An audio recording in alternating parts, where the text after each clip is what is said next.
मौसम बदल रहा है और मौसम बदलने के साथ ही किसानों के लिए आलू की बुआई का सीजन भी आ चुका है। जी हां, आलू की बुआई का यह सीजन किसानों को 2 बार आलू की फसल लेने का अवसर भी देता है। लेकिन किसानों को आलू की बुआई करते समय कुछ विशेष बातों का ध्यान रखना होगा। आलू की फसल किसानों को एक अच्छा मुनाफा देकर जाती है, लेकिन आलू की फसल में बुआई से पहले कुछ पोषक तत्वों का जमीन में होना भी बहुत आवश्यक होता है।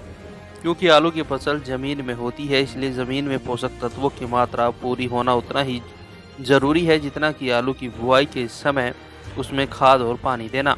आलू की फसल को लगाने से पहले किसान सबसे पहले अपने खेत में मिट्टी में हो रही फफूंदी को नष्ट करने के लिए कृषि विज्ञान केंद्र के डॉक्टर के द्वारा बताए गए फफूंदीनाशी दवा का इस्तेमाल जरूर करें। इससे न केवल जमीन में पड़ी फफूंदी खत्म होती है, बल्कि आलू की फसल खराब होने से बचती है, उत्पादन अच्छा होता है, पोषक तत्व बरकरार रहते हैं। आलू का जो खेत होता है दमदार होता है, यानी कि ताकतदार खेत होना चाहिए, जिसमें अच्छी तरीके से पानी का निकास होना चाहिए, मिट्टी बलुई दोमट होनी चाहिए, सड़ी गोबरी खाद का उसमें अधिक से अधिक प्रयोग करना चाहिए।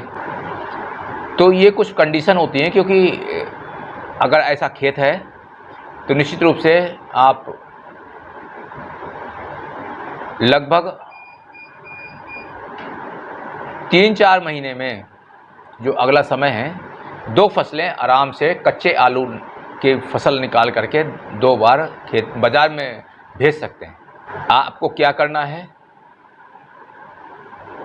कि इस समय जो आलू है, आलू का बीज ज़्यादा बड़ा है तो उसके टुकड़े काटे जाते हैं, नहीं तो बीज के रूप का जो स्टैंडर्ड साइज है 50 ग्राम का जो साइज है वो पर्याप्त होता है। जो वायरस जनित बीमारियां हैं जिसमें पौधा छोटा होता है, छोटे छोटे कंद ज़्यादा निकलते हैं, बड़ा साइज का आलू नहीं बनता है, इसे लीफ कर्ल वायरस कहते हैं।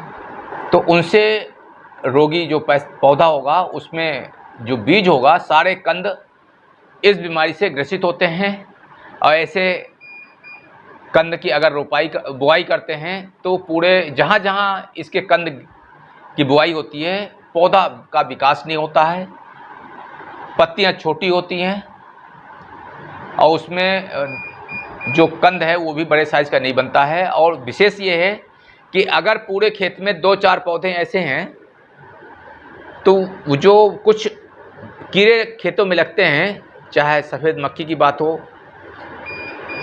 चाहे और भी सकिंग पेस्ट हैं जो एक पौधे से दूसरे पौधे पे उड़ते हैं, तो ये क्या करते हैं कि रस के सहारे से स्वस्थ पौधों को प्रभावित करते हैं, तो हमारा बीज पूरा ख़राब हो जाता है।